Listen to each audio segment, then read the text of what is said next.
Alors, comment peut-on choisir notre sujet de TIPE? Alors, en faisant beaucoup de recherches. Moi aussi, aujourd'hui, justement, j'ai trouvé un nouveau sujet de TIPE en maths. Je dirais pas plus. Mais, parce que avant j'avais trouvé un sujet de TIPE qui me plaisait pas trop, parce que je me disais que c'était un peu trop bateau. Et voilà, et je me suis dit, aujourd'hui, non, j'aime pas trop ce sujet, j'aimerais changer. Et là, j'ai cherché au moins pendant 3 heures. Finalement, je suis tombé à un truc que j'avais déjà entendu à parler, que je trouvais ça intéressant, et que j'avais pas vu tous les maths derrière. Et là, je me suis dit, ah, il y a un truc à approfondir. Voilà, juste ici, je me suis fait une série de questions qu'on peut se poser sur le truc que j'ai, sur mon sujet, c'est les automates cellulaires, si vous voulez. Il y a pas mal de trucs intéressants sur ça, mais il y a plein de sujets de TPE. Là. Alors, franchement, cette année, il y a plein de trucs. Il y a la cryptographie. Cette année, on a une période d'épidémie. Tu peux t'intéresser, je sais pas, un un système mécanique, à de la résistance des matériaux. Il y a plein de domaines. Donc voilà, quand on trouve un sujet de TPE en faisant en recherche et en faisant des recherches et surtout en essayant de se rapprocher d'un domaine qui pourrait vous intéresser. Si vous adorez la physique, cherchez un domaine de la physique sur lequel vous pourrez développer des trucs, des équations, faire une expérience. Voilà, cherchez par rapport à ce que vous voulez. Après, faire le lien avec le thème, étant donné le thème qu'on nous a donné cette année, c'est pas très compliqué. C'est enjeux sociétaux pour ceux qui passent les concours l'année prochaine. Donc en jeux sociétaux, il y a plein de trucs qu'on peut mettre dans les jeux sociétaux. Tu peux mettre quasiment tout. Tu peux, franchement, ne commencez pas du thème en jeux sociétaux pour aller faire au sujet. Partez d'un sujet. Si c'est un sujet en rapport avec les maths ou la physique, enfin, à moins que ce soit trop des maths trop théoriques, vous allez réussir à retrouver une application dans la vie courante et dire que c'est un jeu sociétal. Alors, comptes-tu faire cet été et pourras-tu nous parler de ta méthode de travail? Alors ma méthode de travail, elle est pas finalement elle est pas si compliquée que ça. C'est en gros je fiche de manière détaillée le cours. Ce que je vais changer l'année prochaine, parce que je trouve en fait que c'est pas pour moi en tout cas, je pense pas que ce soit la méthode la plus efficace, parce que limite c'est un recopiage du cours, et quand je relis mes fiches 3 mois après, je me dis putain, mais pourquoi j'ai mis cette définition, ça avait aucun intérêt dans ma fiche. Donc voilà, l'année prochaine, je ferai juste en maths. En tout cas, je ferai un fichage succinct, de manière très succincte, parce que je pense pas qu'il y ait besoin de plus.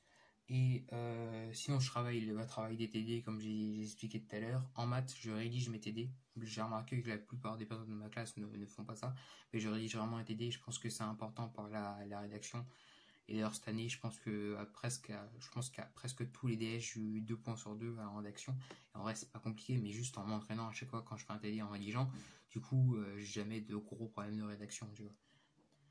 Et en physique, en physique, j'aime toujours rédiger quand même un peu. Donc je rédige quand même plus que le rédigé du prof, ou plus que la moyenne, je pense. Parfois, ça me fait défaut, parce que ça me fait perdre du temps et de l'efficacité, mais voilà, je rédige souvent. Juste quand je fais les tests de physique, je rédige un peu de manière plus succincte, mais voilà. Je pense pas que ça a un réel intérêt de rédiger en physique, hein, si vous travaillez au TD.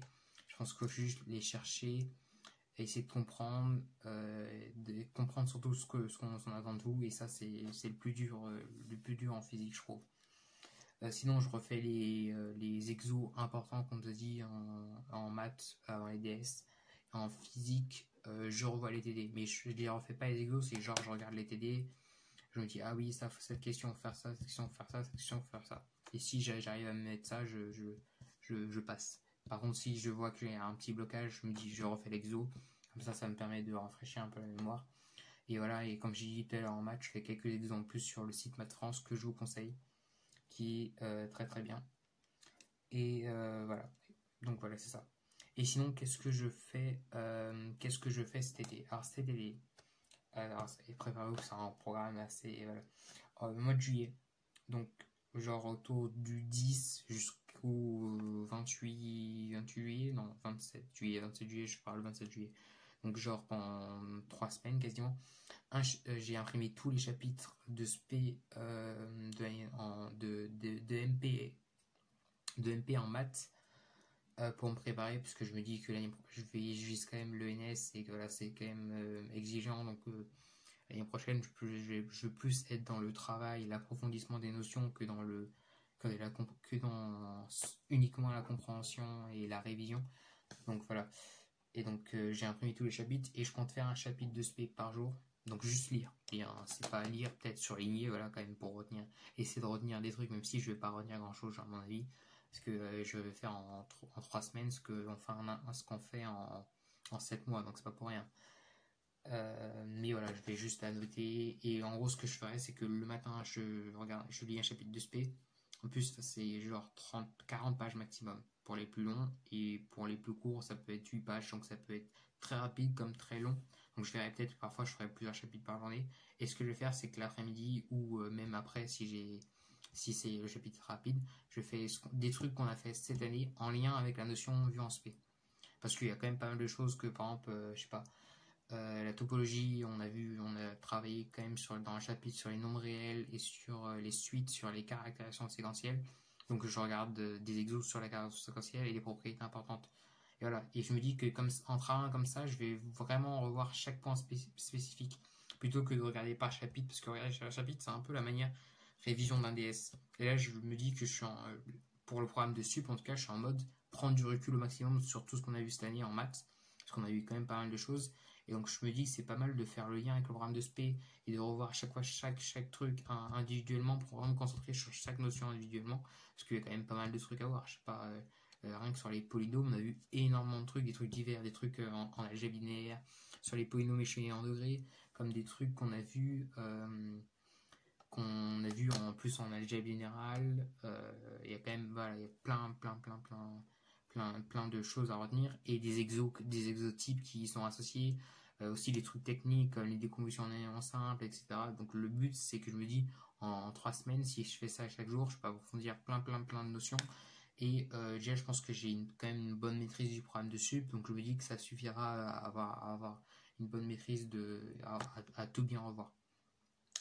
Donc lecture à noter du Gai Savoir, l'explication. Là je suis en train de faire la lecture à noter de Hugo. Donc comme j'ai dit tout à l'heure, c'est que je lis quelques poèmes, puis après je fais une analyse en notant les trucs que j'ai compris, pour moi les éléments d'analyse à m'apporter, hein, parce que je suis pas prof de français.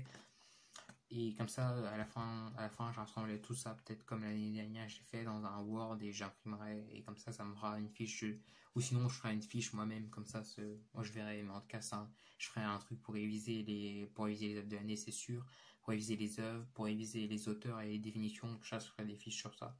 Peut-être ça, je ferai peut-être ça à la révision, peut-être les fiches, je les ferai au mois d'août. En tout cas, je veux que fin juillet, j'ai fini les 3 tests français, et je les ai un peu travaillés. Je dirais aussi quelques rapports de jury, parce que je pense que c'est utile. D'ailleurs, le programme de match compte me donner une pause le week-end, et le week-end je ferai des trucs annexes, je sais pas, genre avancer mon petit peu le week-end, lire quelques rapports de jury, parce que les rapports de jury, il y a vraiment plein d'informations très très utiles dedans. Donc je me dis que c'est intéressant de les lire. Et toujours vocabulaire Anki. D'ailleurs, je tiens à remercier un abonné qui m'a très gentiment donné qu'on appelle ça, qui m'a très gentiment donné ses cartes Anki de vocabulaire, donc je le remercie. Il se reconnaîtra s'il arrive là à ce moment-là de la vidéo. Donc toujours révision Anki. J'ai aussi téléchargé d'autres, j'ai pas le nom, je sais pas comment on appelle ça, mais j'ai téléchargé deux groupes de cartes. En gros il y a au moins 3000 cartes, et voilà, en fait c'est surtout pour travailler pour préparer les thèmes. Parfois il y a des vocabulaires, il y a des termes qui sont, ça demande un énorme vocabulaire en anglais, et je me dis que Anki, ça peut être l'opportunité de. Et en gros, au début, ça prend pas beaucoup de temps. Au fur et à mesure, là, ça fait quoi? Peut-être presque 2 semaines que j'ai commencé à faire le vocabulaire presque chaque jour, et ça commence à me prendre presque 1 heure par jour. J'espère que ça va pas dépasser plus quand même, mais voilà. Et parce qu'il t'apprend des mots, je sais pas, une touffe d'herbe. Une touffe d'herbe, est-ce que vous saurez dire une touffe d'herbe en anglais? Ben c'est tussock. Voilà, je me dis que ça peut être utile pour les thèmes en anglais. Et sinon, pour le mois d'août, je compte faire des révisions pendant 2 semaines, donc fin de mois d'août, vers 15 août jusqu'à fin août, du programme de physique de sup. Par contre, en fait, là, mon planning n'est pas encore sûr, parce que j'hésite à comment placer la physique, parce que je me dis que faire ça vraiment juste avant la rentrée, c'est pas idéal. Et en plus, est-ce que j'aurai le temps de bien tout revoir et tout ça? Donc je verrai. Mon programme n'est pas définitif, je vous en dirai plus sur Instagram. Et je compte aussi refaire tous les DS. Donc en physique, en maths aussi. En maths, je les ferai certainement en juillet pendant la période de révision pendant la période que j'ai dit où je vais lire les chapitres de SP.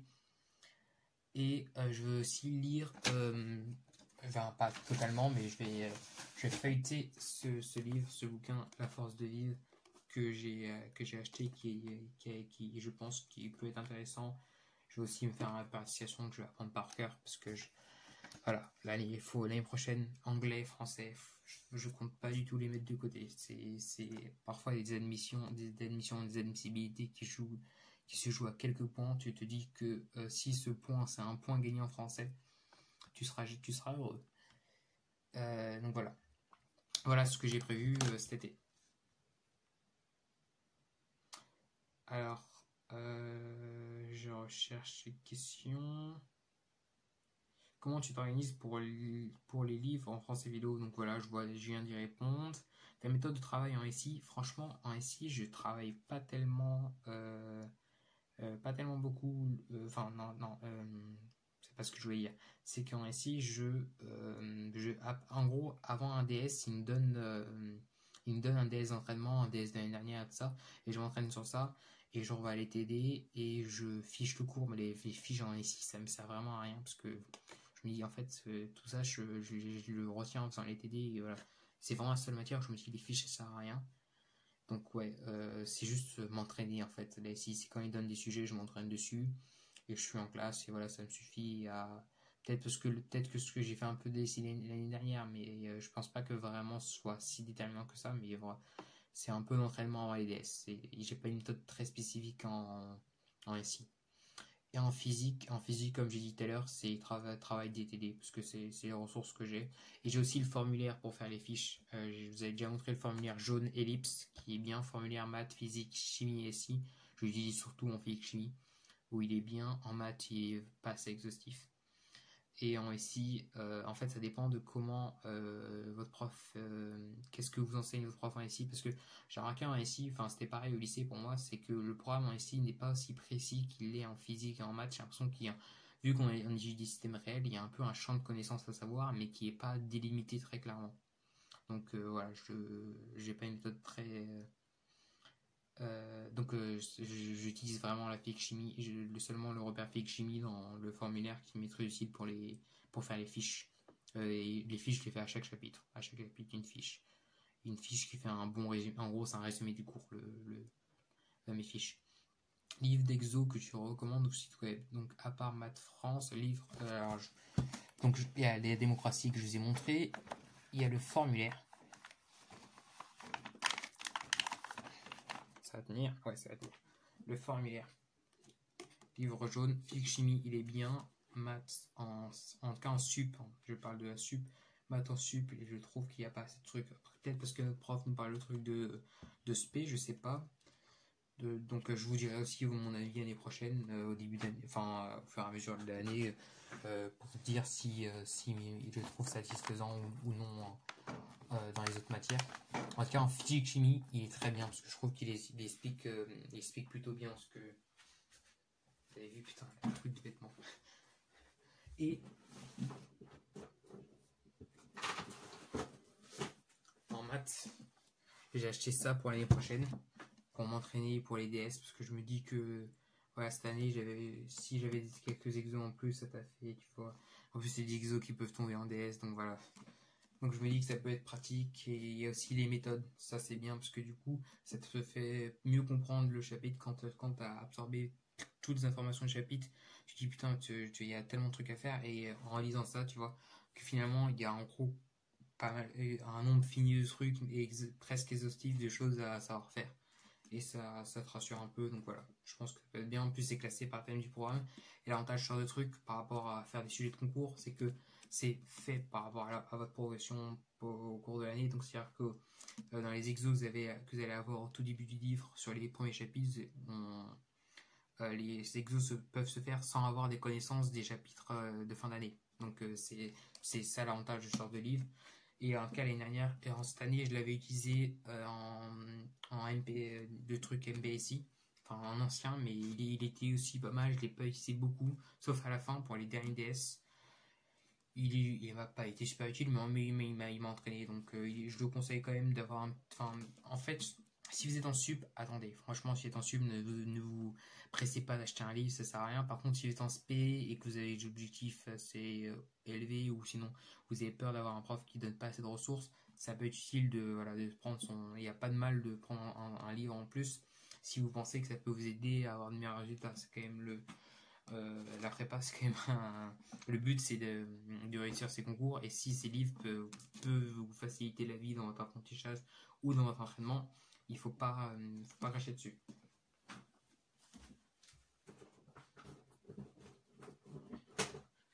Voilà.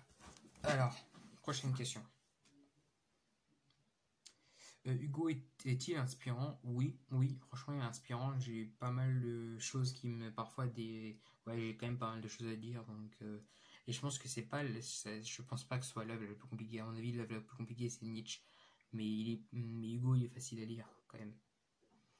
Alors, un site physique à proposer comme Math France pour les maths, non, comme j'ai dit, non. Comment faire des résumés sur Hugo ou Nietzsche? Après, j'ai un peu chacun sa méthode, mais je pense qu'il faut, voilà, prendre le temps d'analyser, faire comme dit notre prof quand on fait des entraînements chaque mercredi, parce que on lui donne ses questions par rapport à notre lecture des œuvres, parce qu'elle nous prépare depuis un mois au moins sur les œuvres de l'année prochaine, et elle nous dit que voilà, face à un texte qu'on découvre, il faut se mettre en mode analyse de texte, il faut vraiment essayer de comprendre quand il y a une métaphore, quand il y a une comparaison, qu'est-ce que ça peut impliquer, est-ce qu'il y a un sens plus subtil que le premier sens, et parfois qui permet d'éclairer tout le texte, etc. Donc comment faire des résumés? Hugo, en tout cas, Hugo et Nietzsche, c'est un peu des œuvres philosophiques quand même. Hugo, il y a quand même il y a un aspect littéraire à ne pas négliger, poétique, avec des figures de style qui peuvent souligner un état d'esprit, etc. Nietzsche, c'est vraiment l'analyse philosophique. Et comment faire des résumés? Je dirais, moi, en tout cas, moi, comment je vais faire, comment je vais procéder, c'est plus pour chaque paragraphe. Parce que Hugo Nietzsche, il organise un paragraphe. Pour chaque paragraphe, je vais dire l'idée principale ou la philosophie qui est défendue ou qui est attaquée, etc. Parce que souvent dans les paragraphes de Nietzsche, il y a une philosophie, une manière de voir les choses qui est combattue par Nietzsche pour affirmer autre chose. Donc, ouais. De toute façon, je suis pas prof de français, donc ma méthode n'est pas suivre à la lettre. Donc voilà. En tout cas, faut faire l'effort d'essayer faut faire l'effort de résumer comme on peut, parce que je pense que c'est important pendant l'année déjà d'avoir fait cet effort personnel pour mieux comprendre le cours qu'on aura d'un prof de français. Faut-il un PC en prépa? Si oui, tu as quoi plus? Si oui, tu as quoi plus ressenti? Tu aurais conseillé Mac plus autre? Si vous avez l'argent d'acheter un Mac, franchement, achetez un Mac parce que c'est quand même mieux qu'un PC normal. Sinon, faut-il un PC en prépa? Les gens disaient, enfin, j'avais entendu des gens dire non, mais vous avez vu la période de confinement, si la personne qui n'avait pas un PC aurait été bien mal barrée, parce que sans PC là, tu travailles pas, franchement. Donc un PC c'est quand même utile. Aussi, si vous pouvez vous procurer une imprimante, ça peut être très utile, parce que moi je vous ai dit, j'ai perdu beaucoup de temps à copier mon cours de maths pendant au moins un mois, et c'était au moins 100 pages par semaine. Et ça explique pourquoi j'étais pas dans une meilleure période au tout début du confinement. Et dès que j'ai une imprimante, ça a été beaucoup mieux parce que j'ai perdu mon temps. Donc si vous pouvez acheter une imprimante, ça peut être utile quand même. Donc un PC, oui, je pense que ça peut être utile. Et même pour autre chose, un PC, c'est pas que utile pour la prépa. Donc autant acheter un PC. Des infos sur la prépa des INP. J'en ai pas particulièrement d'infos sur la prépa des INP. Je sais pas, faudrait que je m'enseigne peut-être. Et dernière question, un bon planning. J'ai pas un planning parfait en ce moment d'ailleurs, mais j'ai pas. Non, en fait, j'ai pas de planning. Je travaille pas vraiment. Je travaille plus avec un pseudo-planning, c'est-à-dire quand j'ai pas mal de tâches à faire, j'écris sur mon tableau les tâches que je dois faire et j'essaie de les organiser par rapport au temps que ça doit me prendre et surtout le niveau d'urgence et de priorité de chaque tâche. Mais j'ai pas un planning où je fais pareil chaque semaine. Notre prof d'anglais nous avait conseillé de faire ça, mais moi ça me convient pas. Et d'ailleurs, je pense que pense pas que, je pense que personne n'a repris vraiment cette idée parce que voilà, il y a des semaines où vous allez avoir plus de travail en maths qu'en physique, il y a des semaines où vous allez falloir travailler la SI, il y a des semaines où il va falloir beaucoup travailler la SI, il y a des semaines où voilà, faut essayer de rester équilibré, mais il y a quand même des semaines où vous allez pas avoir la même répartition des tâches. Donc un planning pour moi ça s'adapte chaque semaine. Tu peux faire un planning chaque semaine, hein. Le dimanche soir tu fais par rapport à, mais même parfois en milieu de semaine tu découvres qu'il y a un truc important à faire pour le lundi prochain et du coup ça change tout le planning. Donc moi je fais un planning presque au jour le jour. Je planifie quand on est vendredi, je planifie le week-end. Là je le fais plus parce que là la pression va tomber, c'est passé passé, voilà. Et je planifie le week-end ou je planifie le lendemain, mais je planifie jamais ce que je vais faire 5 jours plus tard. Et on me dit, tu peux me montrer une des fiches de cours en exemple. D'ailleurs, je crois qu'elle m'a répondu après un message, mais voilà, il y en a plein sur mon compte. Si vous voulez voir des fiches sur mon compte, peut-être que j'en mettrai un encore plus, parce que j'en ai pas mal quand même en stock. Et voilà. Donc, c'est juste, si vous voulez, comme ça permet aussi au terminal de voir un peu ce qu'on fait en prépa, même si c'est que des fiches. Donc, j'en mettrai plus. Bref, j'espère que vous avez aimé cette vidéo et que j'ai répondu à votre question. Désolé, j'ai pas été très organisé dans mes réponses, mais j'espère que ça vous a été utile. Donc je ferai d'autres vidéos comme ça en réponse en FAQ. N'hésitez pas dès que je fais des stories comme ça où je demande votre avis, à répondre et à me poser des questions. Bref, passez une très bonne soirée, passez une très bonne semaine, ça dépend, ou une bonne journée, ça dépend où vous en êtes. Et je vous dis certainement à la semaine prochaine pour une nouvelle vidéo. Ciao.